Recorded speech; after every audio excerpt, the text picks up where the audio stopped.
Hello. Hello. Let's start. I'm Safina from Asia Democracy Network. Participants, speakers that are already in the room, and organizers, thank you for coming to the second day of the 2020 Youth Assembly for Democratic Resilience in the Asia Pacific. We are currently holding in conjunction to 7th Indonesia Human Rights Festival supported by National Human Rights Commissions of the Republic of Indonesia, Executive Office of the President of Indonesia, and INVIT. Today will be our third session and also as our last session. We are currently live streaming on the Asia Democracy Network YouTube channel. Don't forget to like and subscribe, and Facebook live streaming on our page, and we are currently providing sign language interpretation. But before we start, I will do a brief recap of the two sessions we had on Tuesday. Session 1, Youth Movement Leaders, Building Resilience and Shaping the Movement with youth movement leaders, such as Margarita Mayra Serrano from Ahora Nos Toca Participar Chile.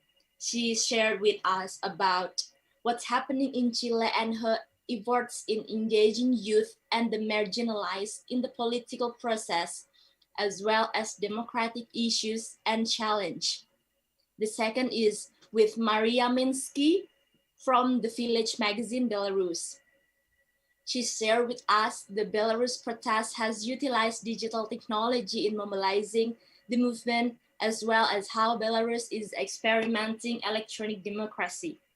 Third is Lakasia Yok, Center for the Study of Regional Development from Jawaharlal Nehru University, New Delhi, India. He's sharing on the student movements in India. And the fourth is with Philemon Tui Vanualefu Bua from Bua Urban Youth Fiji. Share with us the current democratic and human rights challenge faced by the people in Fiji. And the last is with Ibrahim Farouk from the Youth Initiative for Advocacy, Growth and Investment, YAGA, Nigeria. He shared with us the importance of diversifying the demographic of the political process. It was a great opportunity to gather youth from across the world to discuss the role of youth in social movement. I think we now have a strategy to inspire other youth to take part and continue the movement. And the session 2 we had in last Tuesday is titled Solidarity Building, National Movements in the Asia Pacific. We heard a lot about the ground movement on the national level. We had 5 speakers. First is Somali Kum from Cambodia Youth for Democracy. Somali has shared how the Cambodian youth have been braving against restrictive policy and rampant harassment, and how they are utilizing creative means to resist. The second is with Bobby Siarani from Honiara Youth Council in Solomon Island. Bobby and his group in the Solomon Island has been paving the way for the youth to participate in crucial policy making, which has been crucial in promoting anti-corruption practice. The third is Jutatip Sirihan from Free Youth Movement Thailand. She shared the spirits and the vibrancy of the youth-led Thai protests that are instrumental spreading calls for democratic space, institutional reforms, and accountability. The fourth is Manik Marga Mahendra, the president of the Student Union of the University of Indonesia. Manik has shared to us how the Indonesian youth are channeling the spirit of previous actions and using creatively crafted advocacy to demand for greater civil rights in Indonesia. The fifth in the session 2 is Rizal Rahman Lenin, academist activist based at Dhaka, Cox's Bazar. He shared to us about the grave situation within Bangladesh and presented a narrative of how the youth should unify to resist such restrictive space. Today, the session 3 will be moderated by Nikita Rahyani from Participatory Research in Asia or PRIA, India. I will also let her introduce each speaker she has in the session. And quick announcement, we have a questionnaire in Google form, which I will share the link to during the session. Content with some question. Also importantly, on the Google form, we'll also show the youth commitment that you and your organizer can endorse. Just don't forget or do not skip that. I will share the link after I talk this. And you also might have already heard yesterday from our Secretary General of Asia Democracy Network, Ichal Supriyadi, that we might have a special solidarity talk, Youth Activists in Exile. We hope you stay with us until the end to listen to the activist testimony and join in solidarity in that movement. Thank you again. And over to Nikita Rahyani, our moderator in session 3. The time is yours, Nikita. Thank you very much. Hello, good morning, good evening, good afternoon to everyone who's joined us. And I'm Nikita from Priya, India. Thank you very much and welcome for joining us on the second day of the Youth Assembly for Democratic Resilience in Asia and the Pacific. This is going to be a 1-hour session on solidarity building on the regional level through alliances. In this session, we will speak to 4 amazing representatives from diverse regional alliances and explore the challenges to regional solidarity building. We will have a discussion on how we can strengthen regional youth solidarity building to be more coordinated and timely. The question answers will be taken towards the end of the discussion. Participants can send in their questions in the chat box, and if you have any specific question for a specific speaker, would request you to please write their names. We would now be moving towards the presentation. I would request the speakers to please be mindful of the time and also speak slowly as we have a sign language interpreter. And now I would like to invite the first speaker of the session, Ms. Fatima Zara. Ms. Fatima Zara is currently coordinator of ASEAN Youth Forum, a movement that represents and fights for young people in ASEAN to voice out their concerns and strategies for ways to achieve a better movement that represents and fights for the young people in ASEAN, to voice out their concerns and strategies for ways to achieve a sustainable, inclusive, people centered, and youth driven regional ASEAN community. Her background from Ahmadiyya Muslim, a minority in Islam, makes her also believes that empowering marginal communities and vulnerable groups is a must in achieving an inclusive society. Welcome, Fatima. The floor is yours. Thank you, Nikki. Thank you, Safina, and thank you, CI Democracy Network, for having me here. It's my humble experience to be here, to be one forum with the speaker, with the youth activists from across the region around the world. And hi, everyone. Hello from here, Indonesia. It's sunny here in Jakarta, where the ASEAN Youth Forum Secretariat taking place. I hope you are all well as we can have during the pandemic. Yeah, it's not easy to be well. It's not easy to be good during the pandemic. But yes, I hope that you are good and well.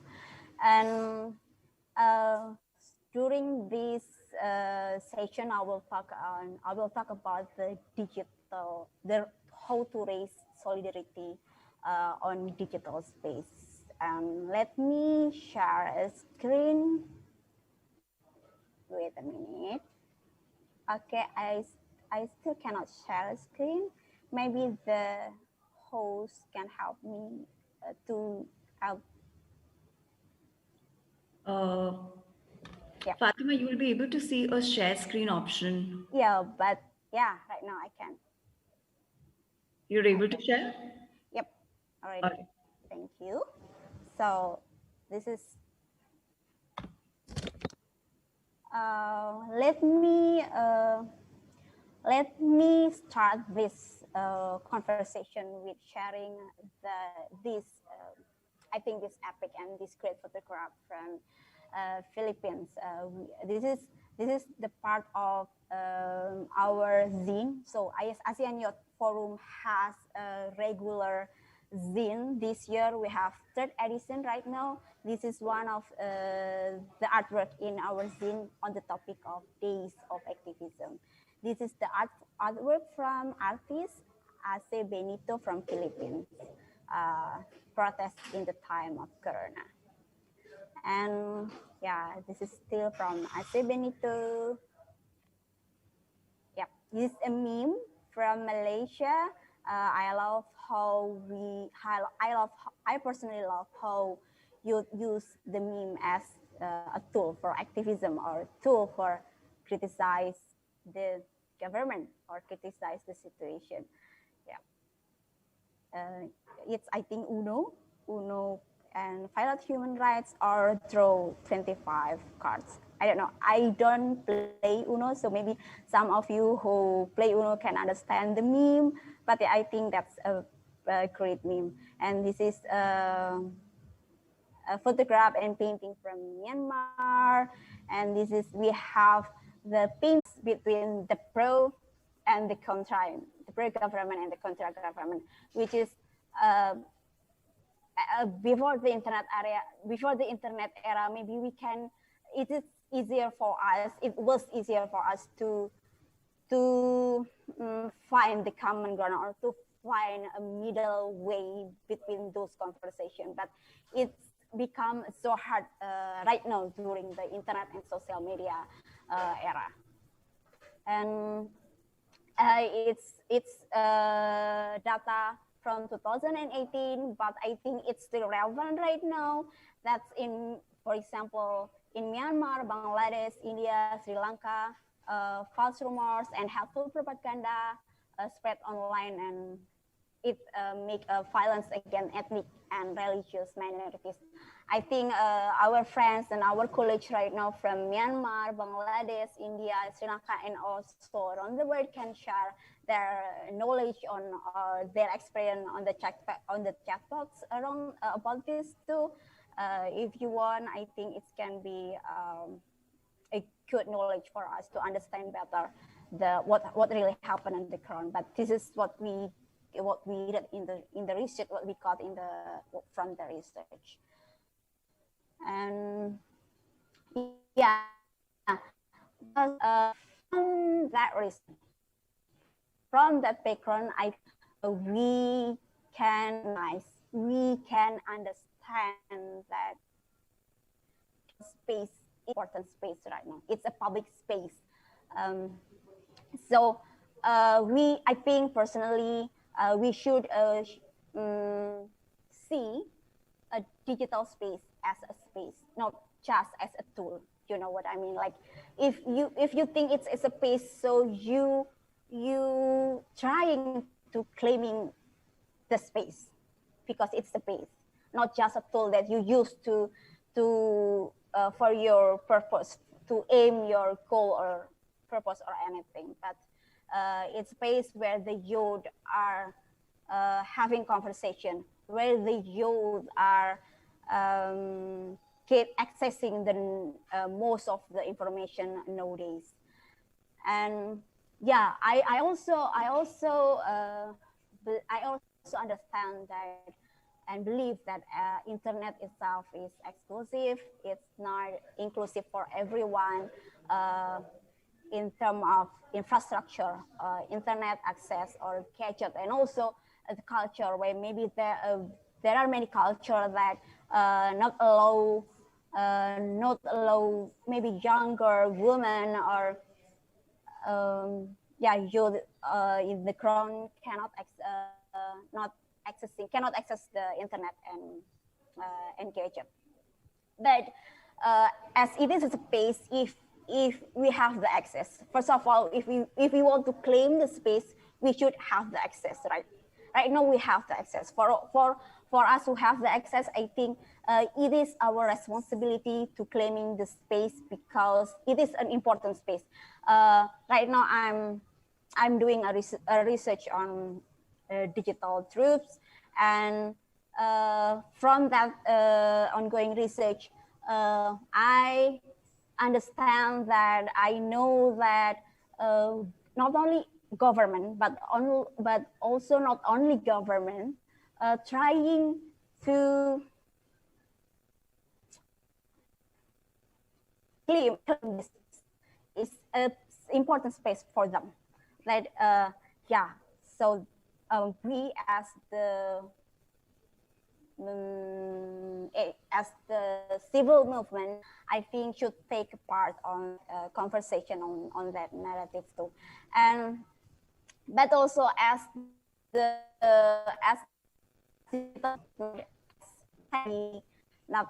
tend to be not inclusive, tend to be exclusive, tend to be just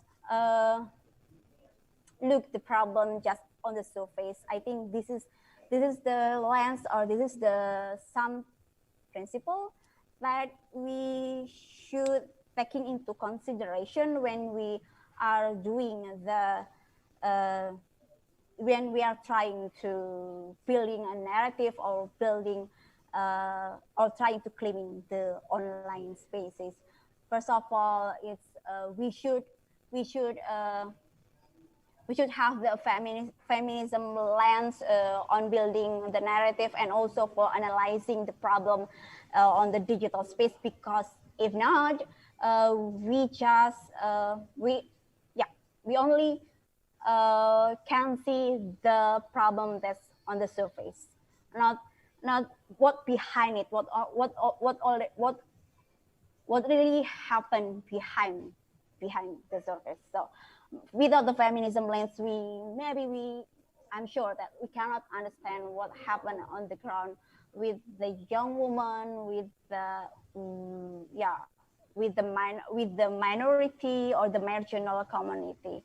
And the second one, I think it is important for us to, and also some of you, I believe social movement has also doing this to building the knowledge of the youth on digital security. Digital security skill and knowledge are very important for us right now, as you know, the personal information being hacked, and also digital attack on the activists, youth activists that happen in Indonesia. It happened in Indonesia, and I believe it also happened in another country that you are living right now. And also, I also think it is important that we trying to building a narrative that in line with human rights, that in line with the values and principles that's important from the humanity and also the youth movement. It's also important to empowering community on the ground, because without that, I think without empowering community on the ground, we are tend to be elitists. We are tend to be elitists and not not really involved, with the movement and consolidation and mobilization that happen daily on the ground.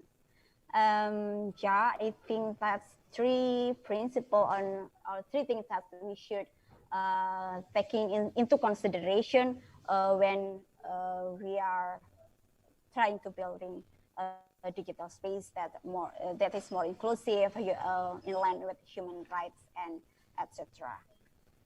And if some of you, if another speaker, or maybe the participant have some thought on what kind of the principle or value that we should think on when we are trying to claim the digital space, please feel free to share it in the chat box if it's possible to share in the chat box. I don't know.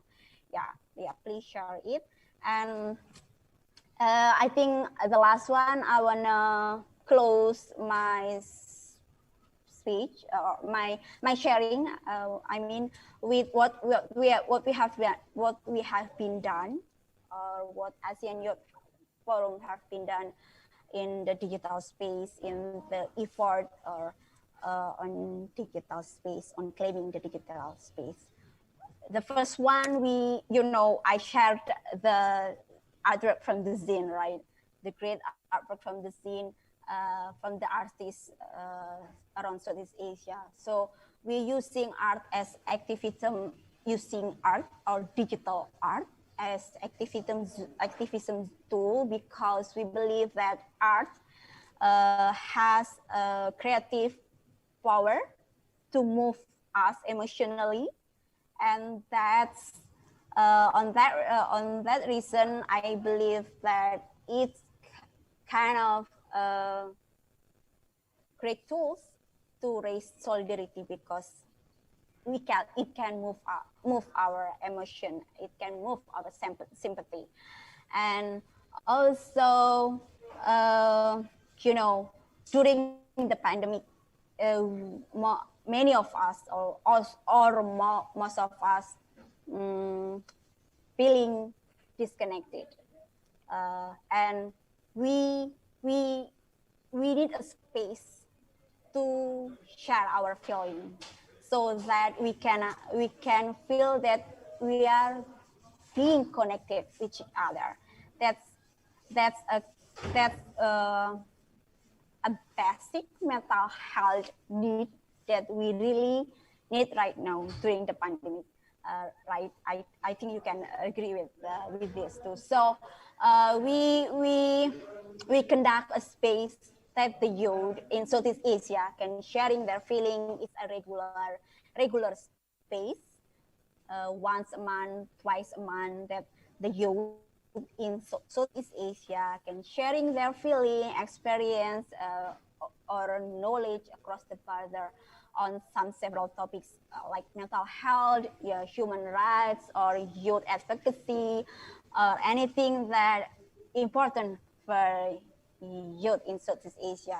We call the space is Youth Open Space.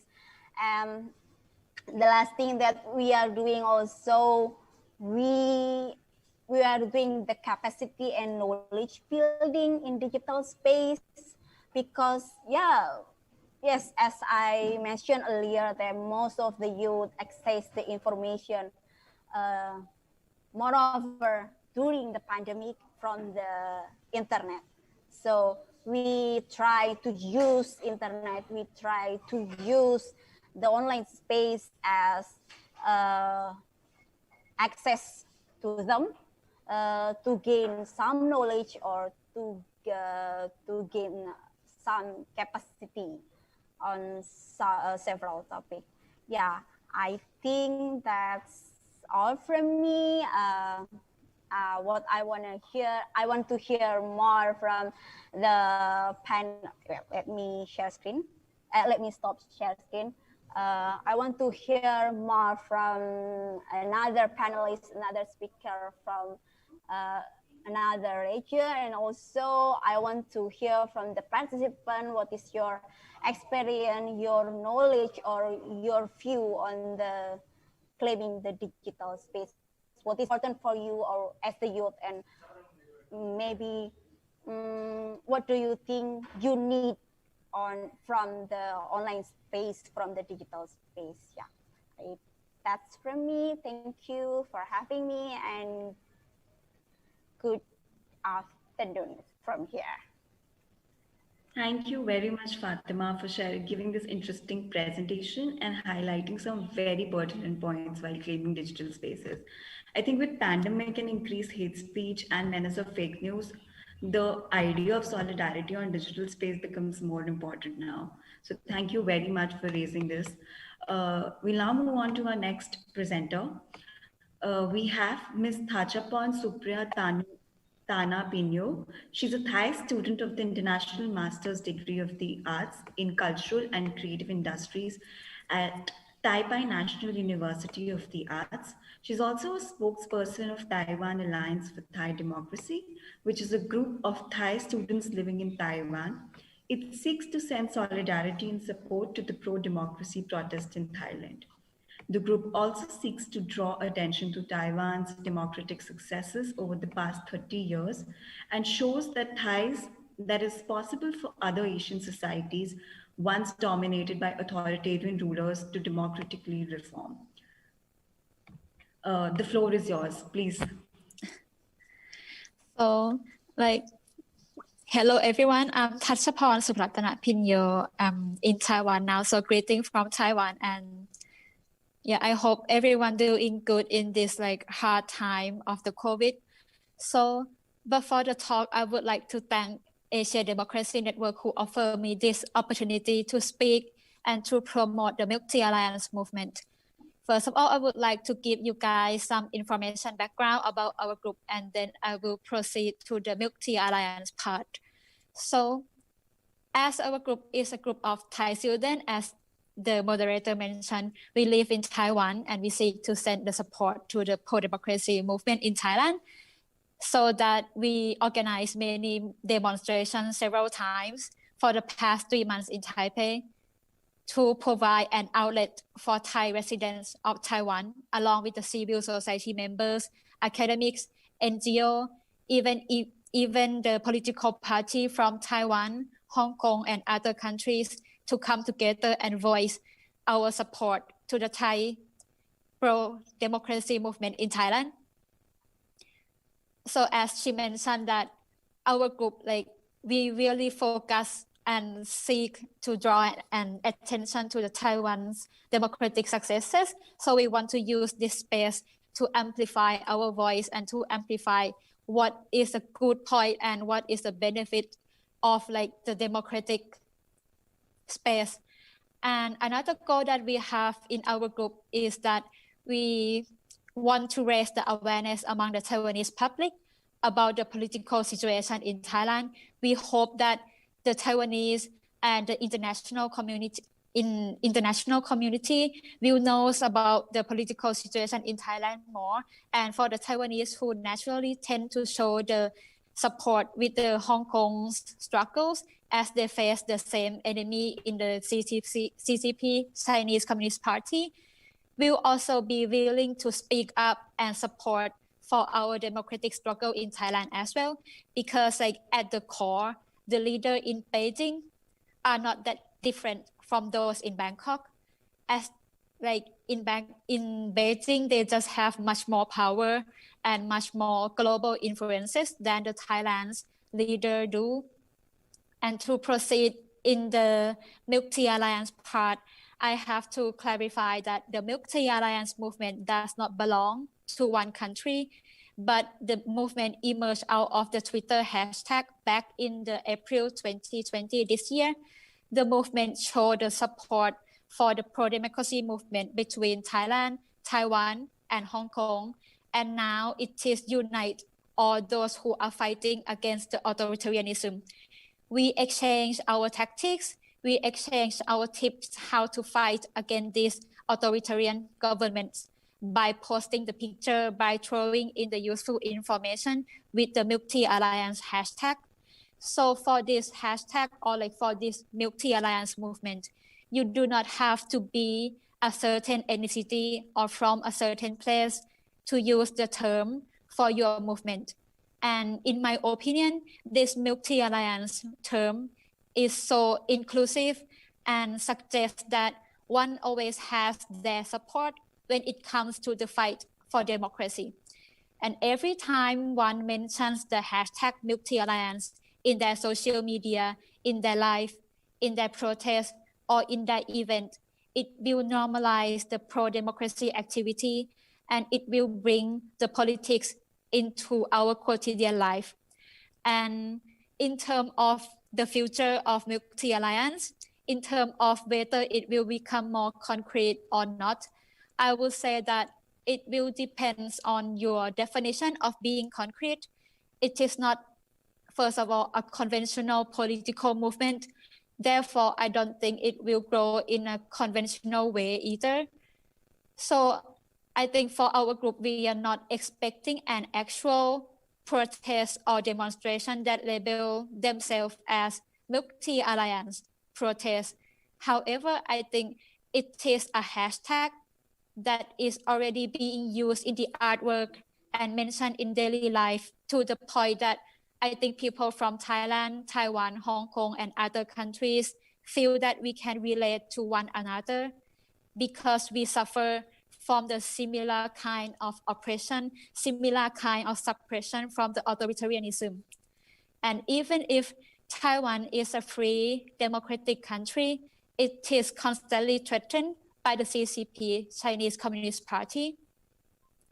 So the Milk Tea Alliance is a digital-based people movement that transcends the physical and diplomatic borders.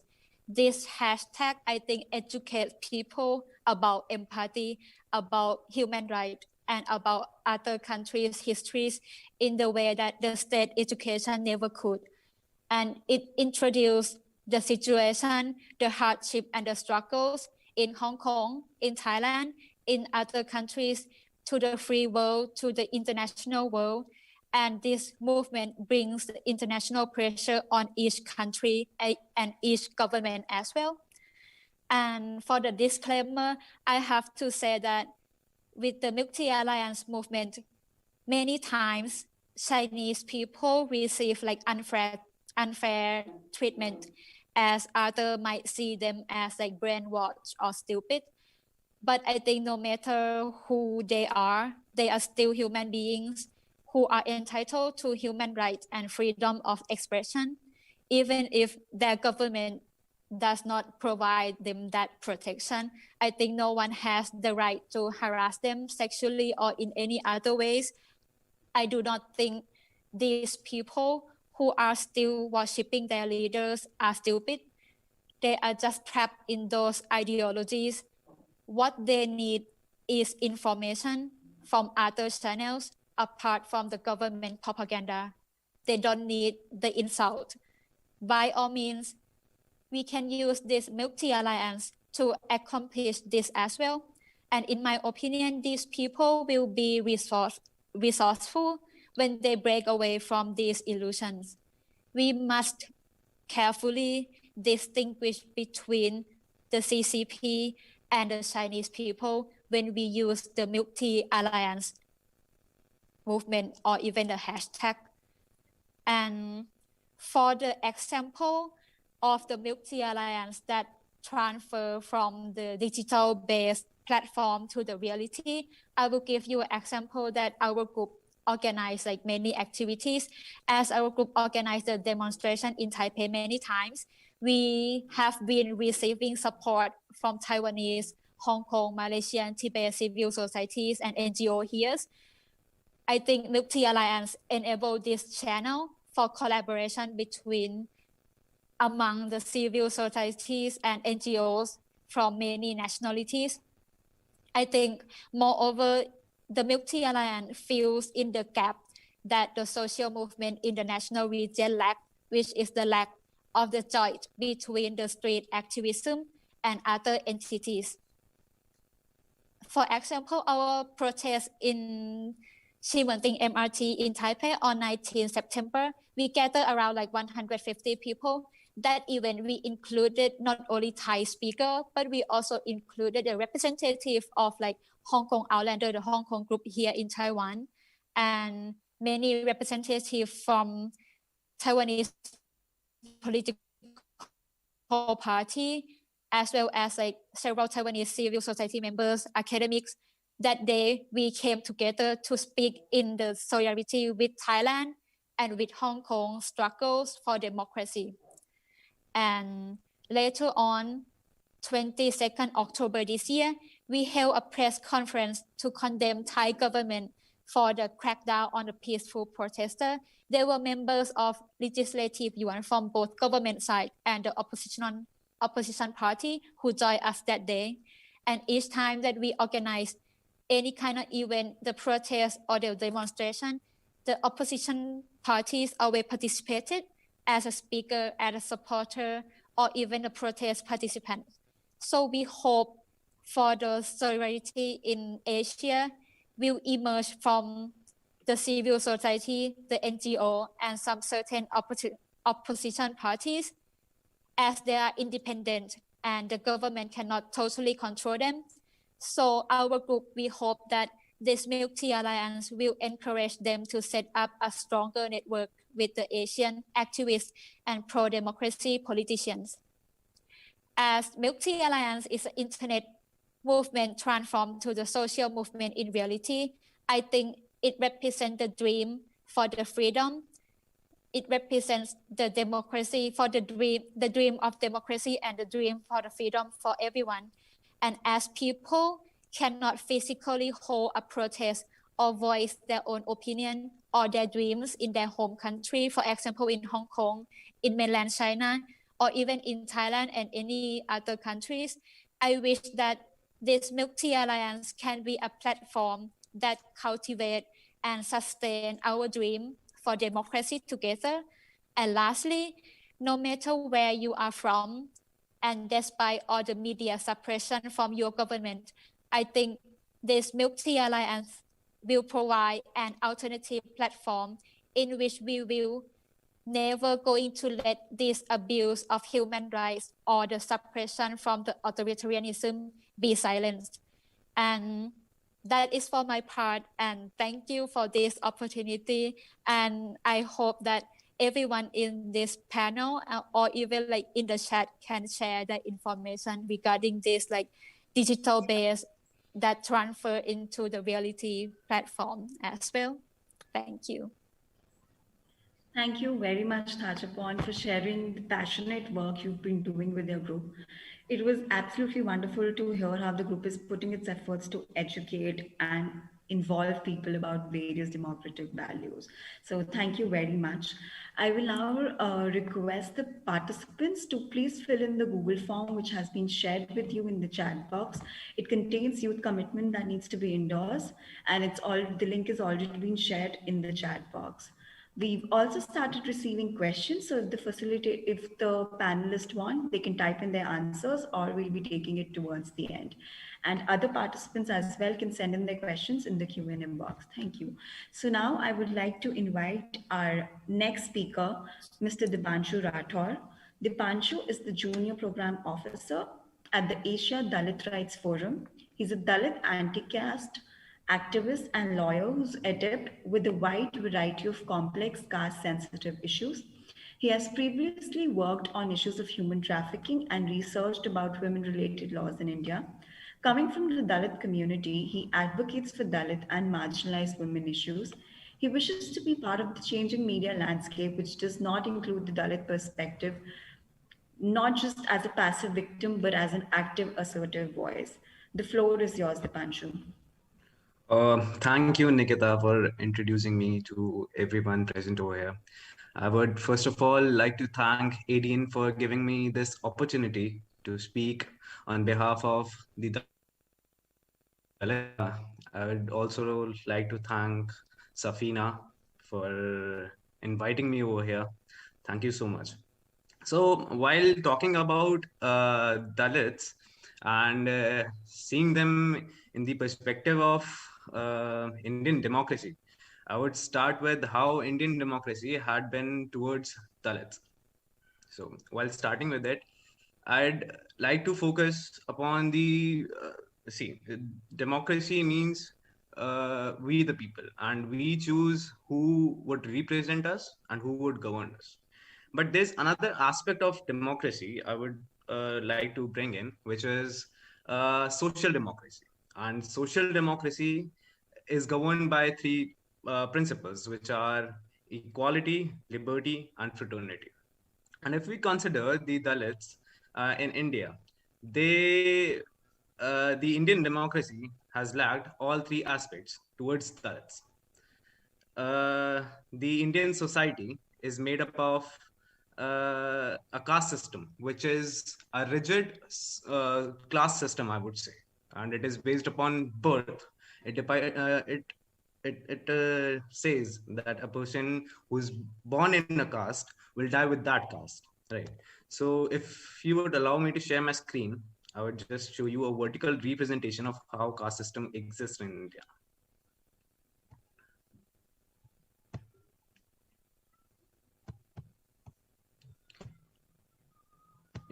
See, so this is how the caste system works. It is the Brahmins at the highest level, the Kshatriyas the second, the Vaishyas, the Shudras, and the Dalits. The Dalits are the untouchables and the outcast in this caste system, right? So, as quoting Professor Jaffer Christopher, India is a political democracy and not a social democracy. And certain concerns were raised by Dr. Ambedkar as well during his last speech in the drafting in the Constituent Assembly. He was the chairman of the drafting committee of the Indian Constitution. He was concerned whether India would be able to maintain its democracy or will it lose it. Why was he concerned about such democratic, as we speak, country we are? He had studied India as a society from deep within, and he knew that social democracy is one aspect that lacks in the Indian democracy. And coming down to Dalits, they lie at the bottom of the social hierarchy. They face discrimination based upon work, descent, since centuries. And their issues have been systematically left unanswered by a majoritarian religion, that is Hinduism. But I would like to also add on that there are not Dalits which exist just only in Hinduism, but also across every religion that has come into India. At present, there are around 300 million Dalits living in India, which is approximately 1/4 of the Indian population. In the present era, the atrocities upon Dalits, and especially Dalit women, have risen, while the present government and judiciary, even the law enforcement agencies, are all complicit in it. I would like to highlight the recent Hathras case, which happened in Uttar Pradesh. Uh, this this case has brutally exposed the system of democracy in India, where a Dalit girl was raped and brutally murdered by dominant caste men. And to erase the shreds of evidence and save the men from dominant caste, the law enforcement agency burned the body of the Dalit women. The family wanted to see her daughter, and this is the picture. The family wanted to see their daughter one last time, but they weren't allowed. The girl was burned with petrol um, at midnight. Uh, it did not even stop over here, right? Processions were taken out by organizations from dominant castes. Uh, People, the Dalit community in the village, they were forced to evict. They were asked to take back the case. They were not allowed to speak to media, and they had to go through all this even after losing their dear one. It did not even stop here. The state government, which is run by the Bharatiya Janata Party, was impudent enough to hire a PR firm and make its image better after the incident. Dalits have been facing such atrocities since the National Crime Records Bureau states conviction rates for the Scheduled Caste and Scheduled Tribe Prevention of Atrocities Act.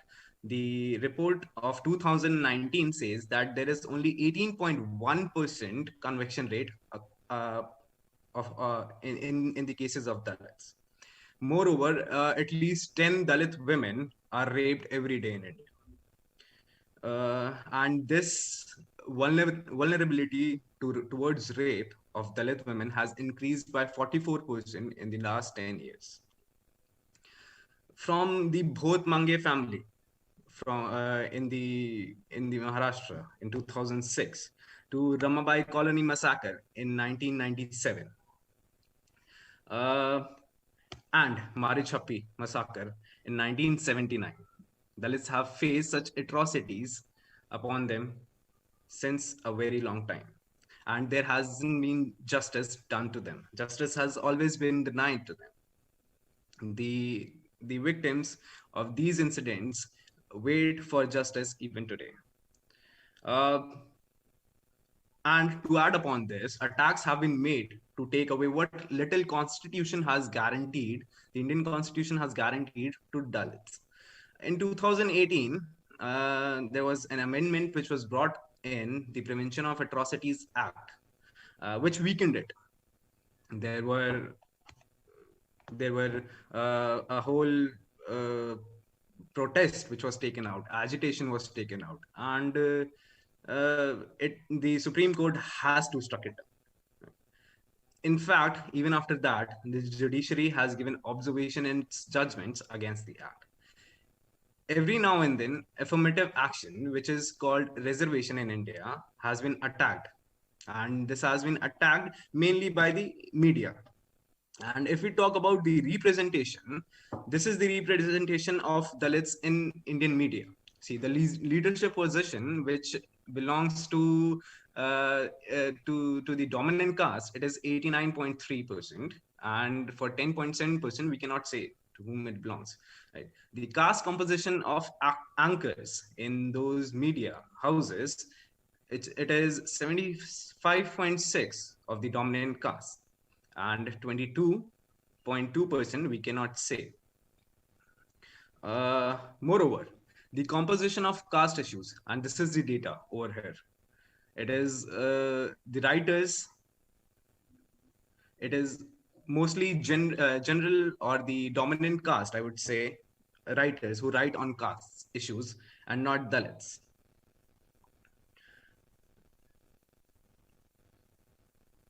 The need for reservation is clear from the fact that in the last decade, there was only one Dalit, or I would say the Dalit scheduled caste judge, which was promoted to the level of a Supreme Court judge. There hasn't been a judge which was Dalit prior to 10 years back.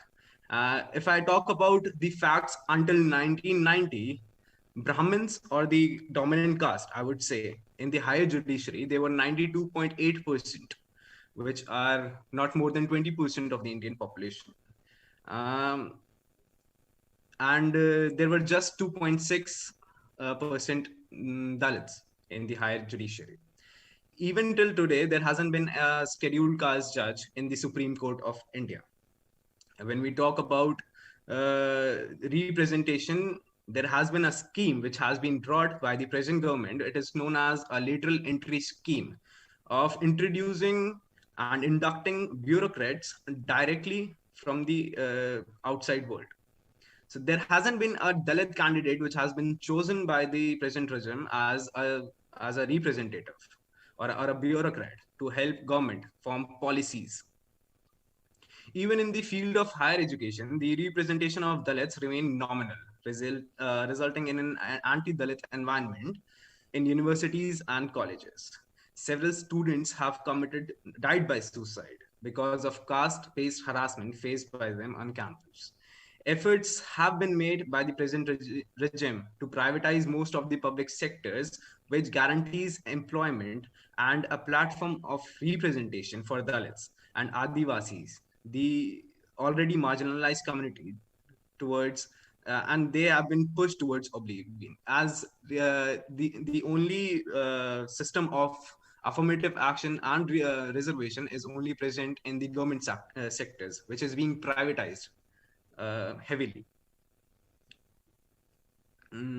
While talking about, there is one argument which has been always present when we face discrimination in our higher universities, our higher education system. We are questioned about our merit, but I would like to give a fact that the most populous state in the country, which is the Uttar Pradesh, which had a very bad record of law and order, it had the best of its human development index as well as the law and order record under a leadership of a Dalit woman who was the chief minister of that state. Anti-Dalit and anti-Adivasi approach of the present regime come out as clear when it is planning to scrap down post-matric scholarship. There's a post-matric scholarship only for the scheduled caste and scheduled tribes children, to uplift them, to help them, and to make them, give them representation in this society. But since 2 years, 60 lakh students in the country have been affected because they haven't received any of the benefits of these post-matric scholarship. There are various components of this scholarship, which is maintenance, allowance, study tour charges, thesis typing, book allowance, book bank facility, and additional allowances and these allowances are available for the people or for the students whose family income is less than 2.5 lakhs per annum, that is Indian rupees. Now I would like to take a shift from the Dalit issue in particular. I've spoken a lot about it, and I want to speak about the current scenario of Indian democracy towards other minorities and communities.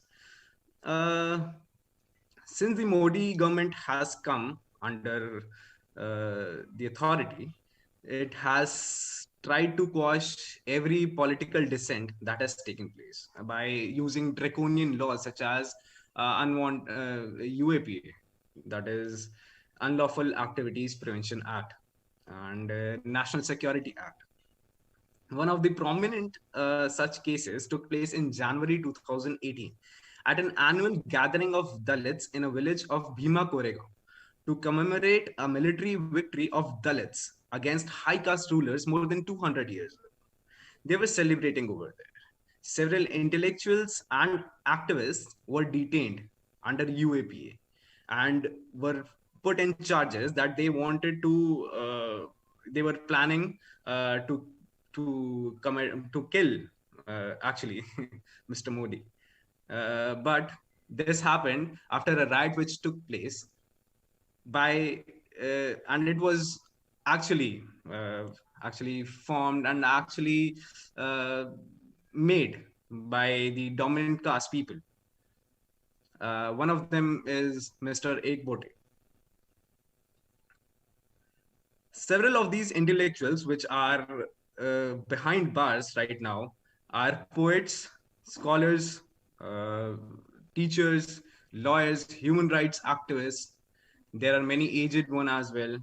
There is a poet which is known who's Barbara Rao, who is 79 years of age, and currently just recently there's Father Stan Swami, who has been put in the case under and booked under UAP.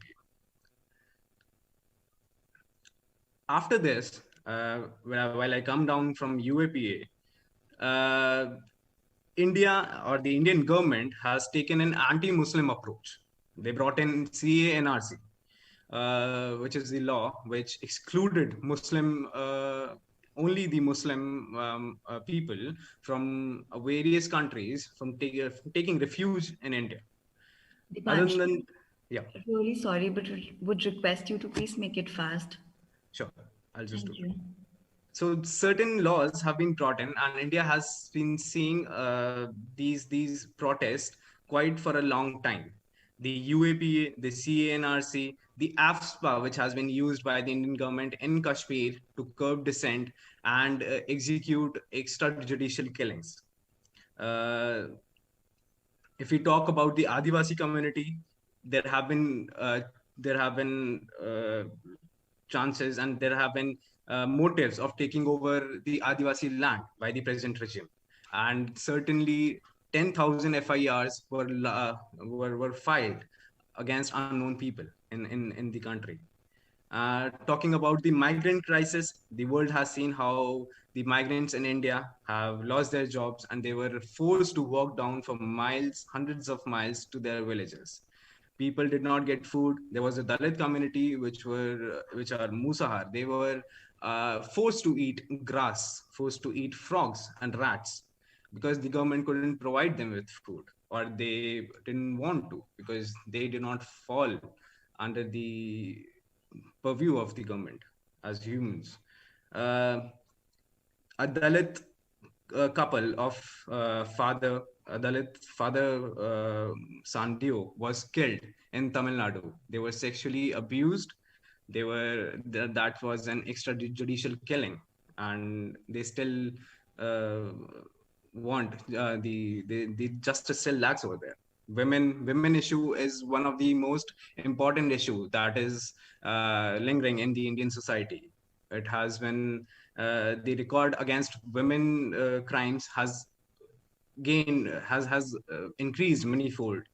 The LGBTQ issue in the same-sex marriage, India decriminalized. Indian court or the Supreme Court decriminalized the homosexuality, but they are not willing to accept same-sex marriage, and they've passed this act which is related to the transgender people, and it is a very regressive act. As even today you see the farm bills which are brought in, and these farm bills are brought in to privatize the mandis, which are the government run mandis, and to bring in capitalism, which ultimately would bring in slavery back to India. So these are some issues which I have talked about and I would like to share with you. Such is the situation of democracy in India, and we all must come in solidarity together and see whether what all steps we can take, especially with people and with the organization I'm working with. Dalit issues have been taken up to global forums, and advocacy have been done. We are trying in ADRF, that is the Asia Dalit Rights Forum, we have been trying to form solidarity between certain communities which are present all over the world, which are discriminated on the basis of their work and dissent. And this is, I would like to highlight. Thank you. Thank you very much, Dipanshu, for sharing with everyone what is happening in India. It's so ironic to say that, we're a democratic country, but still, despite of so many years, a lot of people are facing all these situations and they have to go, like, they're being discriminated and disregarded. So thank you. And I'm sure the platforms like this will help us in coming together and finding out solutions. So thank you very much. So we'll be moving towards the last presentation. We have with us Ms. Fee Sang.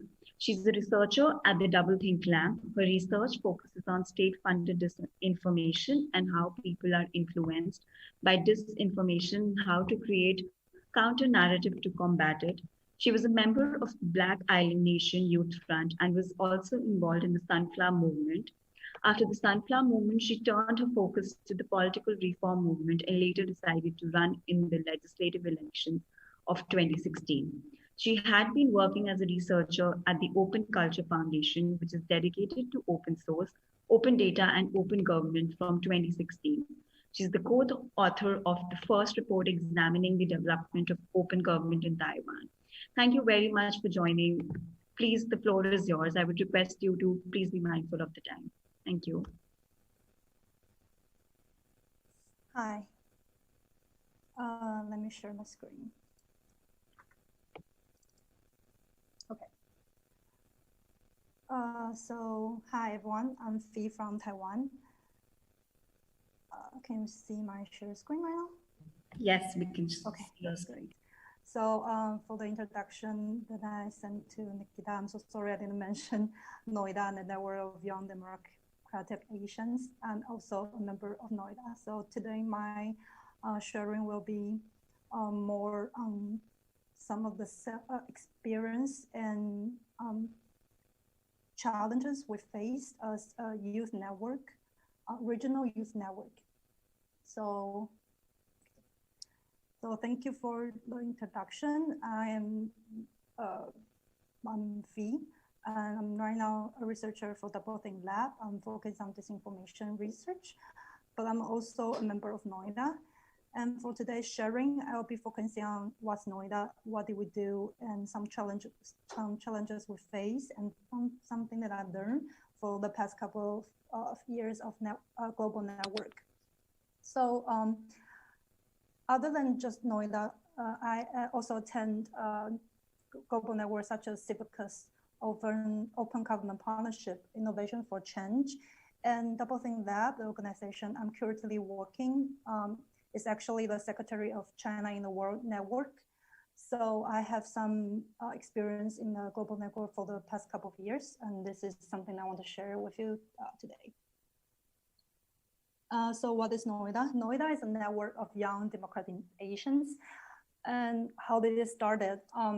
Actually at 2040, when Taiwan had this occupation of parliament, so-called Sunflower Movement, I hope some of you might still have memory of this movement. And soon after that, we have this umbrella movement in Hong Kong shortly after Sunflower Movement. This all happened in 2014. So it was a year of a lot of youth movement, student activists during the time.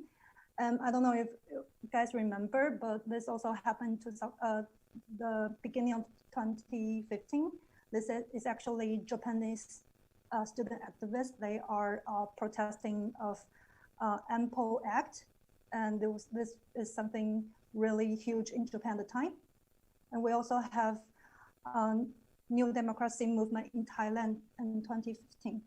So because of all this student movement, we actually have get together in Manila and the middle of 2015.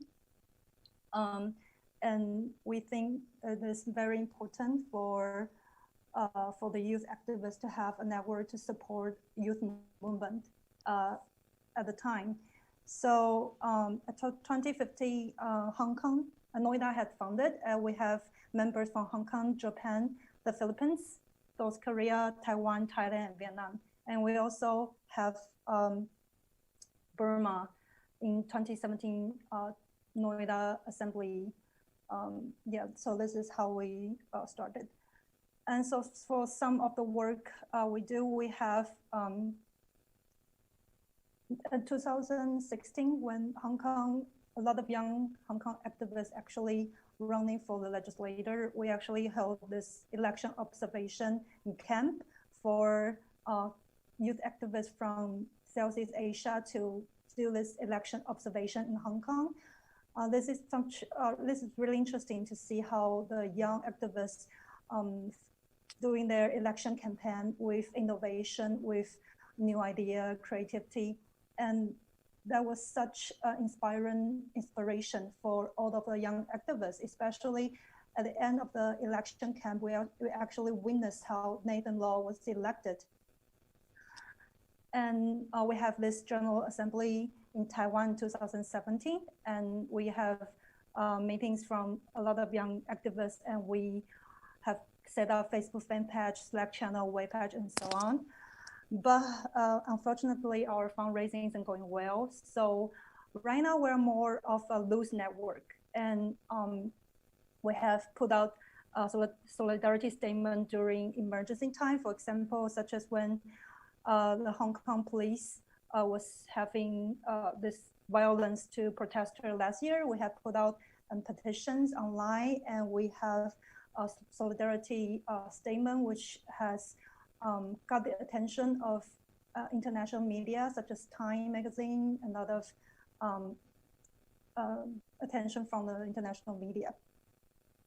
So this is what Noida is, and this is what Noida do. But the thing that I want to share mostly about today is actually the challenges we faced. So when we talk about solidarity of youth, and when we talk about networking of young activists, the first challenge we face is actually, what are youth network for? So is it for youth or is it by youth? What is the goal? Is the goal to support youth movement, or is the goal to empower young activists? Because most of the youth movement is not for youth, and most of the for youth work is not done by youth. So this is the first challenge we're facing when we set up this network. And the second challenge is actually the challenge of different political context and tech gap with different countries. As you can hear, as the previous panelists are talking about this different situation in different region or in different countries, you can see there are really different political contexts. And for example, Taiwan have like a more similar, we have a very similar situation like Hong Kong, where we're facing the same Chinese factor back in 2014 when we both have our youth movement. And we, for both, for the young activists from Taiwan and Hong Kong, we both turning to political reform, trying to run elections and extra. But for like our other members, maybe in Thailand, the young activists, it is really difficult for them to imagine even running for any kind of governmental official as a young activist. So this is something with very different political context. This is a challenge we're facing. A tech gap is a huge too. For example, our friends in Myanmar found it difficult to have high-speed internet to have regular meeting with us. That is something, this is a struggle as well. And another struggle is that the struggle of different aspect and priority. What are the things we're trying to tackle?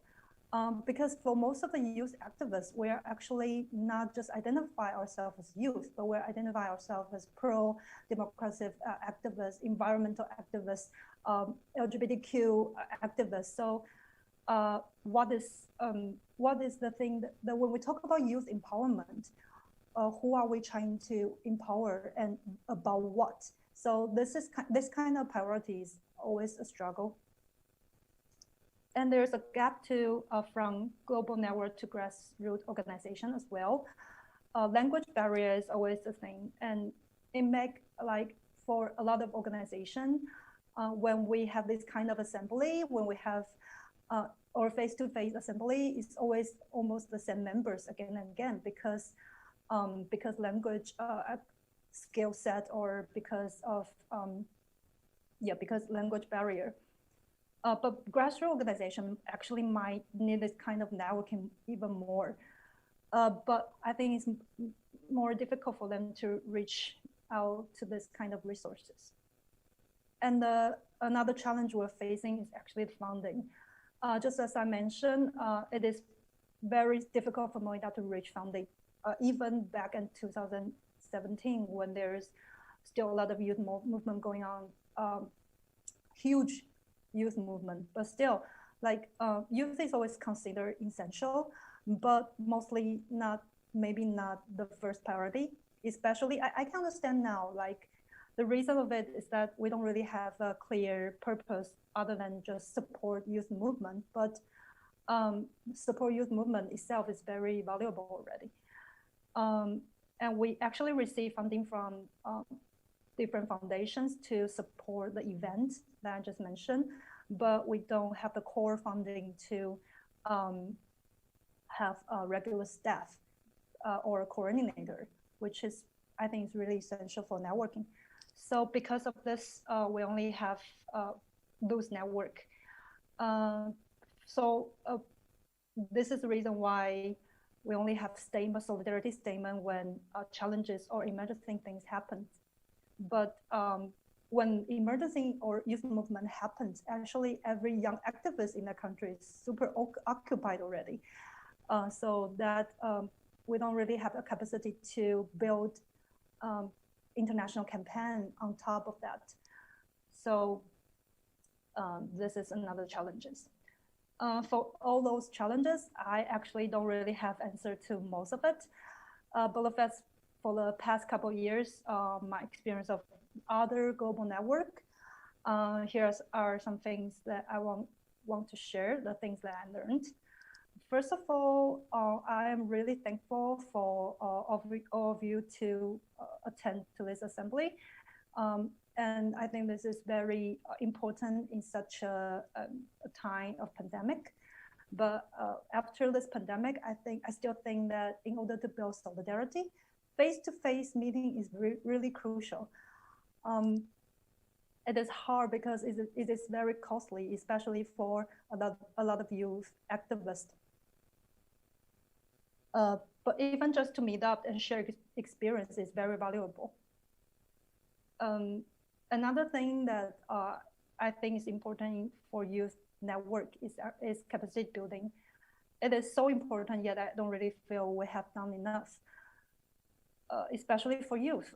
For any network to, here are some examples of training that I think is important to youth activists, like fundraising, campaign planning, organization governance, digital security, facilitating skills, and even basic working management, because some of the youth activists might not really have working experience in NGO yet. Another thing that I think is really important for youth network is stable funding. I think it's really essential for networking and especially for youth. For any network to actually function, you will at least need a functional secretary organization or coordinator. But other than that, it is very different if the member of networking is supported by their work. For example, the organization I'm working right now, Double Think Lab, support me to join Open Government Network. So when I'm attending like this kind of online conference or when I'm attending event meeting, I'm actually working. But the case is most of the young activists are still in school or just newly graduated. So most of them might volunteer or even founded their own grassroots organization, which might not pay them properly or might not pay them at all. So if the youth network is functioning based on shared volunteer work, I found it very unstable. The challenges uncertainty in youth movement is much greater than well-established NGOs or organizations. This partly contribute to flexibility and vibrant culture in youth movement. So international NGOs shouldn't see and relate with youth activists same as they see and relate with other NGOs. I personally had some really bad experience with some global network that expected youth activists to contribute, to commit to bi-weekly meeting with concrete work hour and with no pay. And I really hope this never happens again. And the last thing is, I think I want to emphasize is that youth is an identity. So when building youth network, most founders want to focus on the problem youth are facing. But most of youth activists most of the youth activists care about different issues in society. And it is so much broader than just youth empowerment or youth participation. Youth should not be a pillar of other global network. In the contrast, I think we should have a global network of youth and have different pillars of different issues, such as environment, LGBTQ, indigenous rights, and so on. I know it's a lot, it sounds ambitious, but I think that is what we need right now. And we are not just youth. We are also women, queer, indigenous people. For example, my good friend, who is also a member of NOIDA, Mark, once told me he never called himself youth activist ever, because he's first a queer person, a citizen of global south, a person who grew up in an armed conflict area. Being young is separated from all those identities. So perhaps, I think to empower youth, maybe we need to focus more on empower the community the youth belong to and the issue that affects their community other than just focus on youth participation. Yeah, so another thing is that I think that some of my experiences are when we talk about youth networking or solidarity in region or international field, sometimes because youth activists, we are usually many of the youth activists are actually not established formal organization, but most of the youth activists have like informal youth club or grassroots organization. They are like alliance, but not really formal group or CSOs. So when we talk about networking, when we are trying to put the resource or when we're trying to talk about empowerment, we should all focus on those people, those youth activists. They are not in the formal organization, and because they need more help. And like, for example, our friends in Thailand are now put into jail. They are attending this youth protest led by an informal group. Those people, those activists, we should have focus. We should have more focus on them other than just formal organization. And this is all I want to say today. Thank you. Thank you, Fee, for sharing your experiences of working as a young people for young people. So thank you very, very much. We now have a very special guest with us, Ted Hui, who was part of the Hong Kong Democratic MP, and he's now in exile. He's an amazing leader, and it's a pleasure to have you with us today. So welcome, the floor is yours.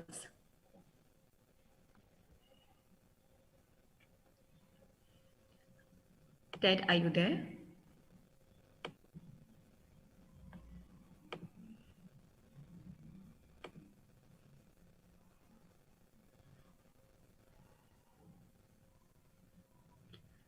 Hello, can you hear me now? Yes, we can hear you. Hello, everyone. I'm Ted Hui. Thank you for having me. It's an honor to talk to all of you. And thank you, ADN, for organizing this. This reminds me of the last time I was in an ADN meeting in South Korea. Okay, now I can't see you guys. Okay, just let me check. You can still hear me, right? We can't see you, but we can hear you properly. Okay, I don't know why I can't see you guys now. So should I continue? Yes. Okay. So this is my honor, and so let me introduce myself a bit more. I was a legislator in the Hong Kong legislature, but we recently resigned, the Democrats, all of us, including me, resigned a few weeks ago because the Beijing regime in Hong Kong decided that they had to disqualify for democratic leaders and legislators from the legislature. At that time, I also resigned with other remaining Democrat legislature as a protest. So multiple level politician, but I resigned from the legislature. Okay, so I'm from the Hong Kong Democratic Party, and I've served my legislature for 4 years, and I've been a district councillor at the municipal level for almost 10 years. So I'm also, at the same time, I consider myself an activist in the Hong Kong freedom movement. So in last year, when the movement in Hong Kong was intense, like what's happening in Thailand now, I participated a lot at the front line protests as a mediator, trying to be a peacemaker. And of course, I was arrested more than 10 times in Hong Kong. And before my exile, I faced 9 criminal charges. And those 9 can lead me to imprisonment for years, if not decades.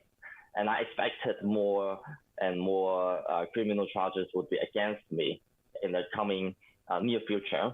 And those under the newly enacted national security law would be charges that can lead me to imprisonment for perhaps life. So I had the feeling that we already we lost the street and we lost the legislature. So in Hong Kong, we are going through a very dark age of time. And I had the feeling that if I decided to stay in Hong Kong, there's not much at the moment that I can really do for Hong Kong. And it's important because for me to leave, because now freedom of speech, freedom of press, and all kinds of freedom or basic democratic rights are so deprived and are all banned. So people can't speak up. Chanting slogans in Hong Kong, like reviving Hong Kong, free Hong Kong now, these kinds of slogans are banned. And even social medias are very much censored, and the police would monitor what you're saying online.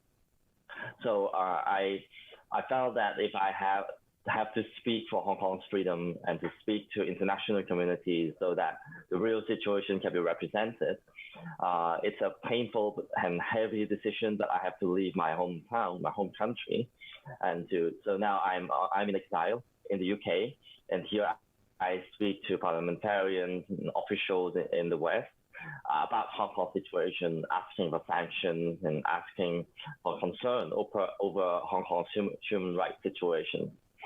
So that's basically what I'm experiencing now. So regarding to the topic of youth leadership in democratic movement and democratic resilience, what I have to say is that from Hong Kong's perspective, Hong Kong used to be deemed a more stabilized city with some degree of freedom compared with perhaps where you are from, and half democratic in terms of our parliamentary elections, because half of the parliament was elected directly by the people. The other half, of course, sort of appointed by Beijing. So in the past, we have half democratic parliaments and of a higher degree of autonomy compared to what it is now. Of course, these are the good old days now. But suddenly, just last year, when Hong Kong experienced a massive, really massive protest when people took to the streets. A million people participated in the protest, and followed by a 2 million people protest. And at that time, Hong Kongers like me, the spirit was high. We actually felt that, oh, we are so empowered, and we are putting so much pressure to the government. We thought we were winning. We thought it's the democratic world is coming to our side. But suddenly, in 2020, when we had the national security law, that's law force imposed to Hong Kong by Beijing. That means we didn't draft the law in Hong Kong. It didn't go through our legislature. It just forced applied to us. With the newly elected with the newly enacted national security law, it's a draconian law that can put dissidents all to jail.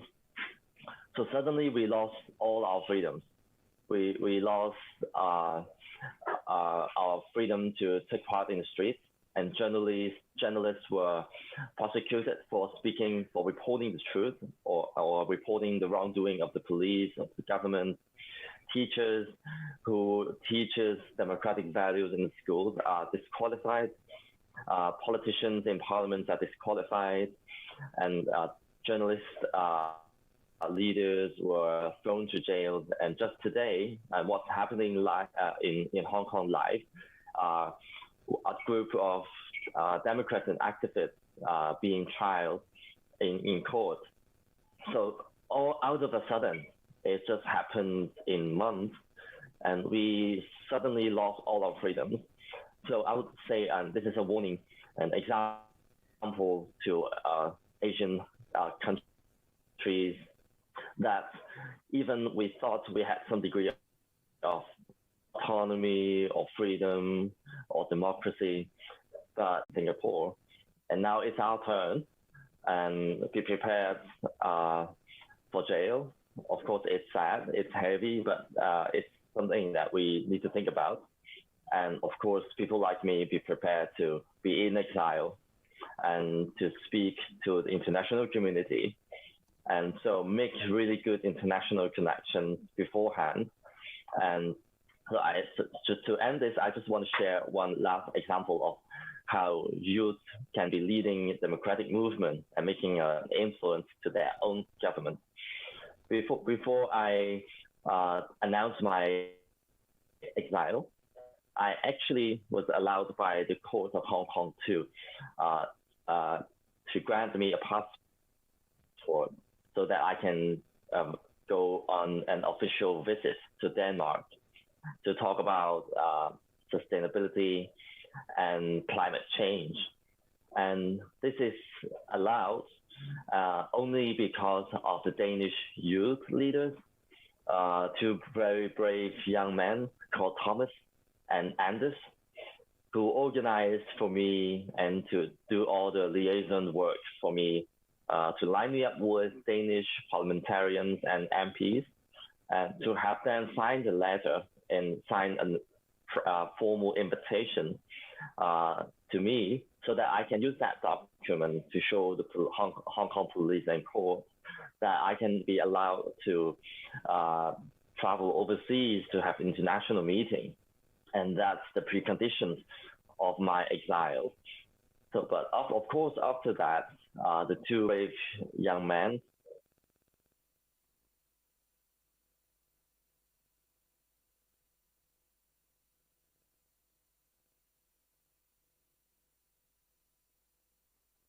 which is a ruling party in Denmark.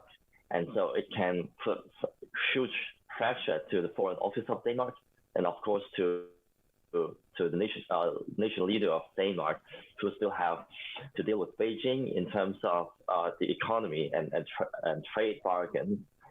But then the two young men insisted and the popular sentiment in Denmark supported them because it is for the good of human rights that they believe Ted Hui and Hong Kong freedom fighters must really go out to the international community to talk about Hong Kong. And it is important not only for Hong Kong, but for the world's freedom against the superpower, this tyrannical Chinese government. That's why that's really one example of how young leaders in the nation can really do something important, influential, to pressure their own mother nation towards more protections of basic human rights and democracy and freedom against their own authoritarian government, perhaps, and towards the world's superpower, Beijing.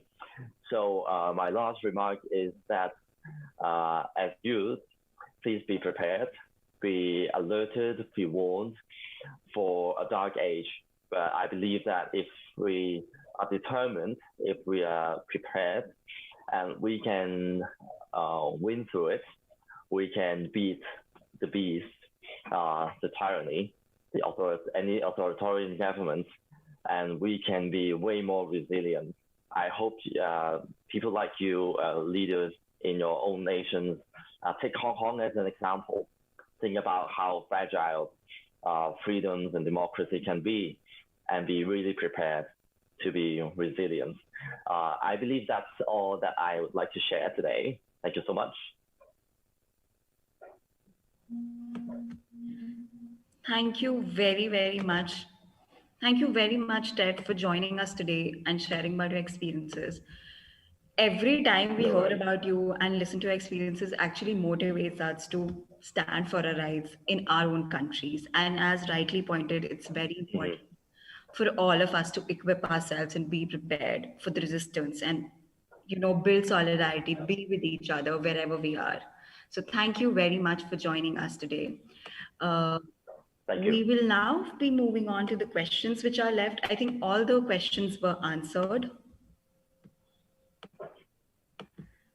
So yes, I think all the questions have been answered already. So just thank you very much to all the panelists who were present here for sharing your experiences, for sharing the challenges you've faced, and also for sharing what is happening in your country and how can we come together. So thank you very much. And now I'm not left with any more time, so I would request Safina to take it over. Thank you very much for having all of us. Thank you, Nikita, and all the speakers. That is really amazing session ever for the youth and for all of us here. A really great story, sharing and experience that we might learn from that. And I think it's time to Ichal Supriyadi, our Secretary General at the Asia Democracy Network, to make a recap of discussions from December 15, the last Tuesday, from the session 1 and session 2. And also, maybe Ichal have something to say about the session. So, over you, Ichal.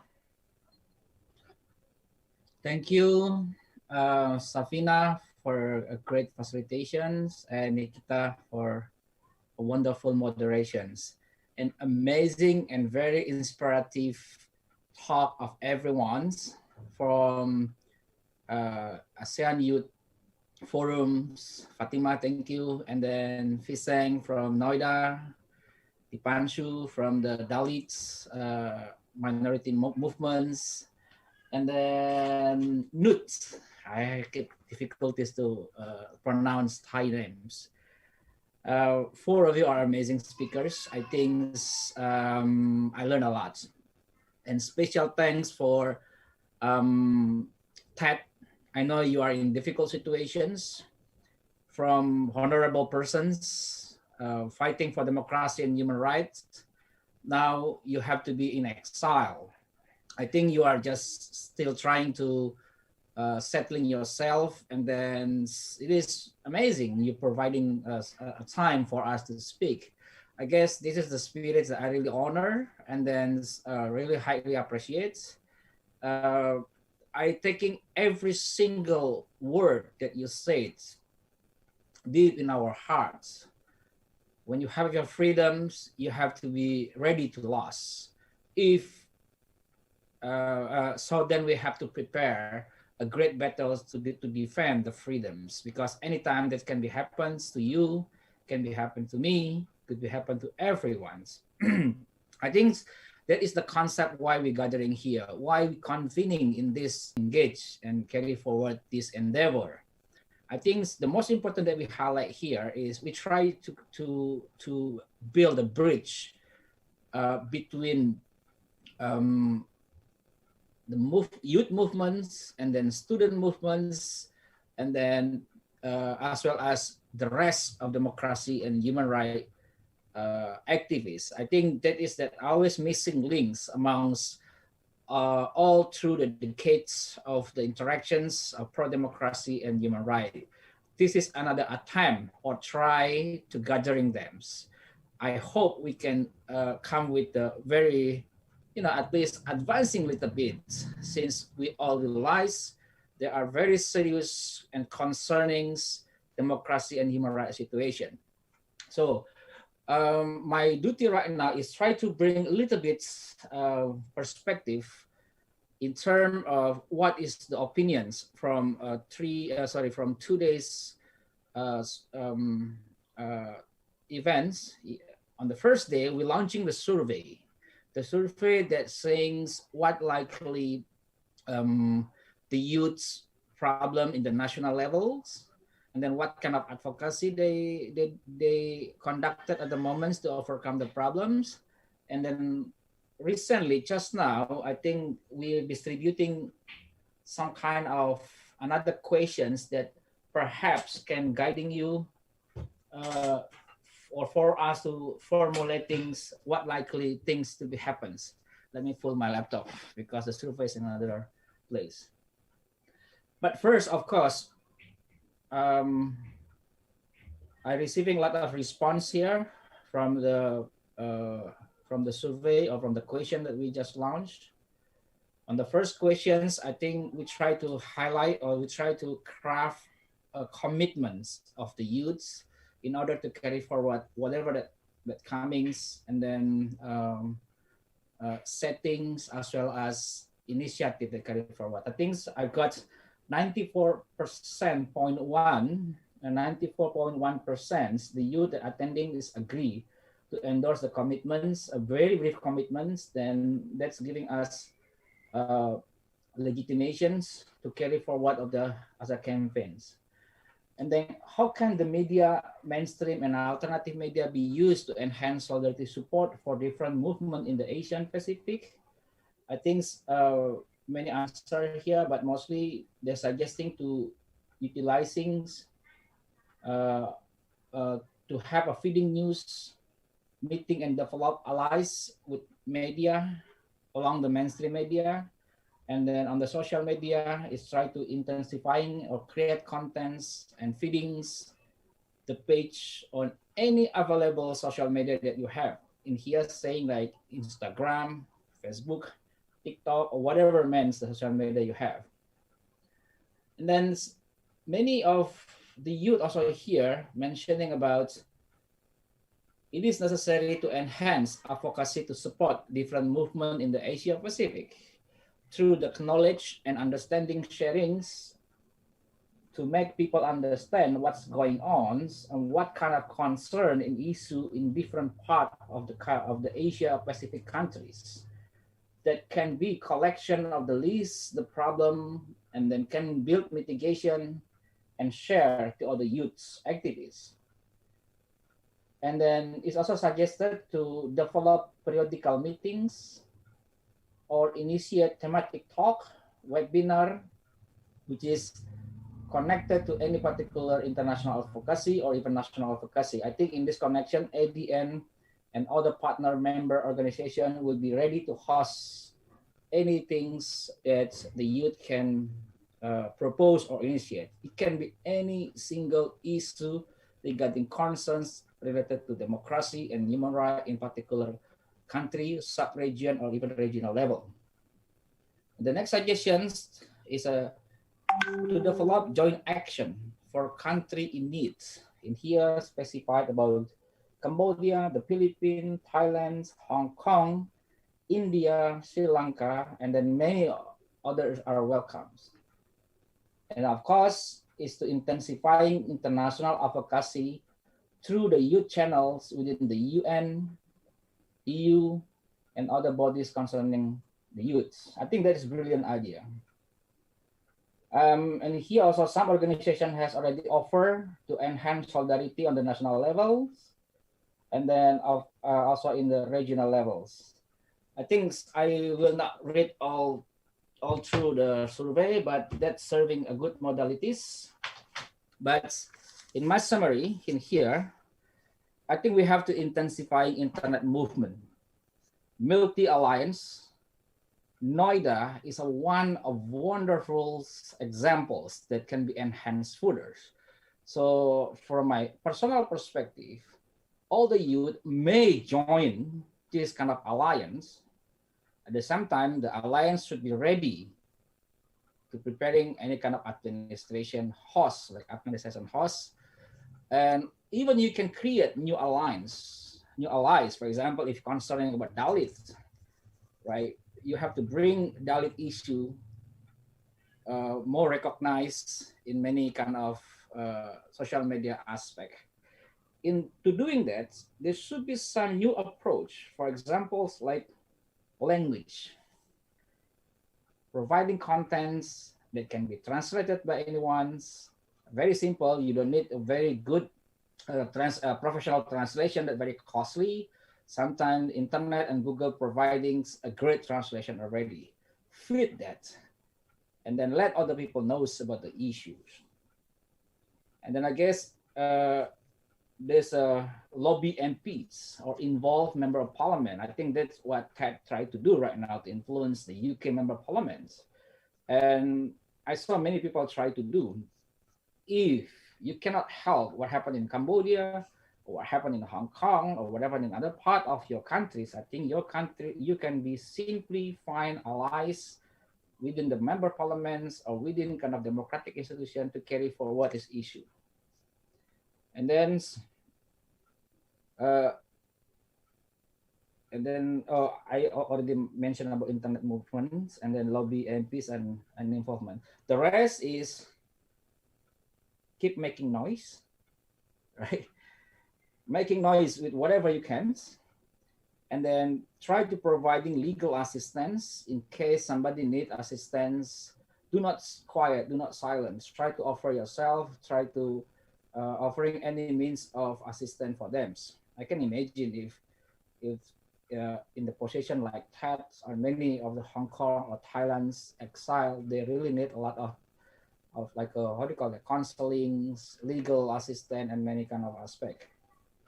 Writing and lobby, develop alliance, and then do not stop protests.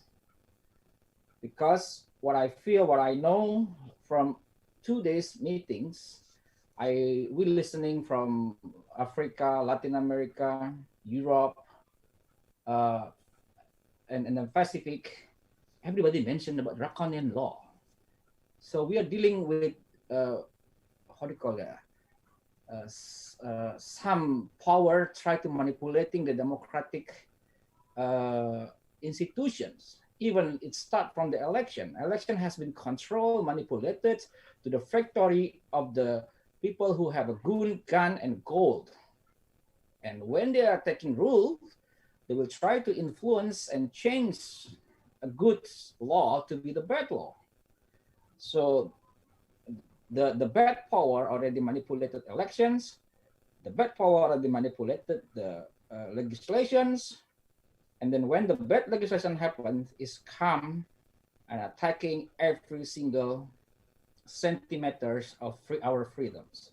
So I think we just need to keep continue to do protests, whatever we have, whatever we can, and whatever with whatever means that we can. I think that could be ending my Oh yeah, one more thing. After this, what we can do is just providing connections. Now you all already connected. You don't know each other now before, but now you know. If you need to reach somebody, for example, Dipanshu, you want to reach Fitsang or you want to reach Safina, please let me know. And then please let us know about your ideas, how to carry this forwards. As a mandate of ADN, we're just providing space, facilitations. So we are trying to make sure there is no double or duplications in any attempt of the youths.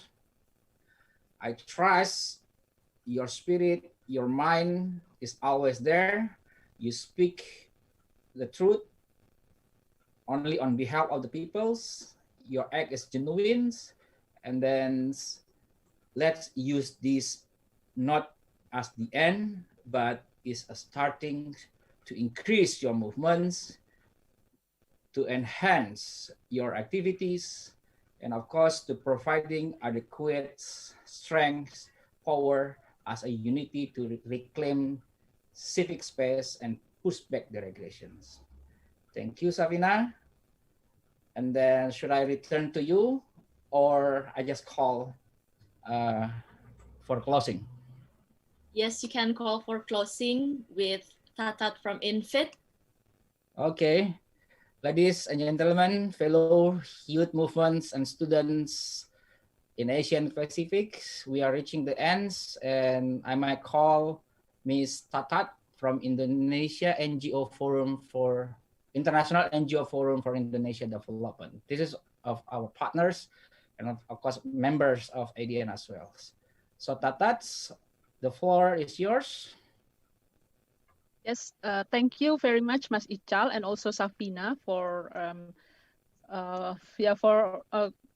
calling me also to participate in this meeting. So my name is Tatat. I'm the program manager of International NGO Forum on Indonesian Development. Although the name is International NGO, but we are actually national NGO. It's just that we were INFID was established outside of Indonesia during the authoritarian time in 1985. So we're actually a very old organizations in terms of comparing to other organizations. And then regarding this 2 days event, the Youth Assembly for Democratic Resilience in Asia and Pacific, I do believe that youth have full rights to reclaim the current and future development, as youth is the backbone of current and future development, especially regarding to many issues such as the sustainability, climate change that will affect the youth's future for the better life or not.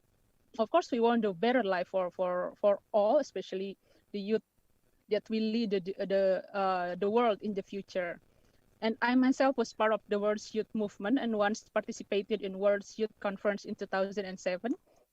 But in Indonesian term, I still consider youth because in Indonesia, youth is under 40. And at that time in 2007, where I was participated in the youth conference, I was very inspired by other youth from all parts of the world.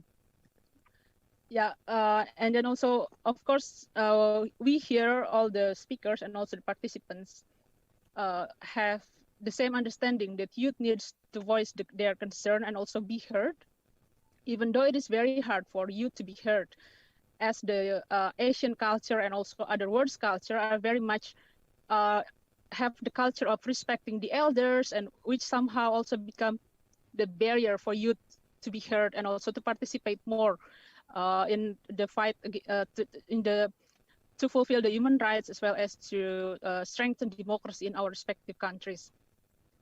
However, looking back the history up to now, even though it's hard for youth to be heard, the history said that youth has been leading the transformation in many parts of the world. That's also, as you've all also has been shared in this meeting.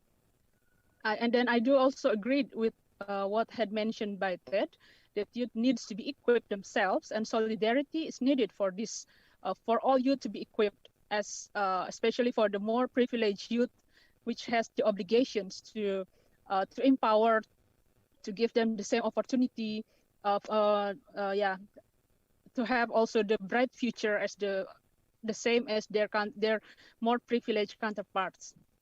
And then also last, I want to thank ADN for organizing and gathering youth leaders from almost all parts of the world, especially from the Asia Pacific, which have been very active in catalyzing changes in our respective community.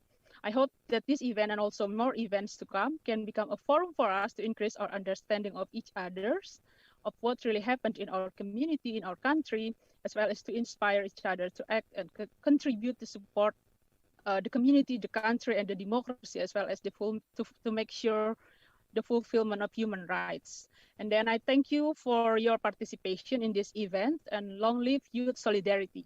Thank you. Thank you so much, Ms. Tatat. So I think we're now done with the Youth Assembly, 2020 Youth Assembly for Democratic Resilience in the Asian Pacific. So for question and any ideas, we are really open. So you can email us at adn@adnasia.org, so we can make a strong network and solidarity to unity to reclaim the civic space and for the more democratic and human rights. Thank you and see you again soon.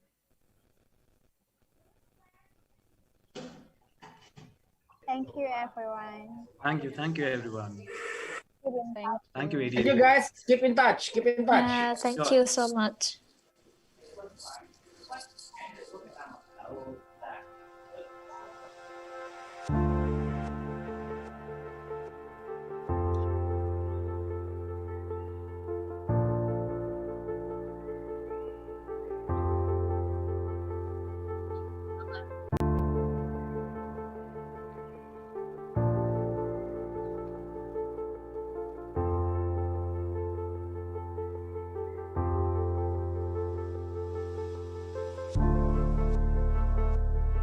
Stay healthy, everyone.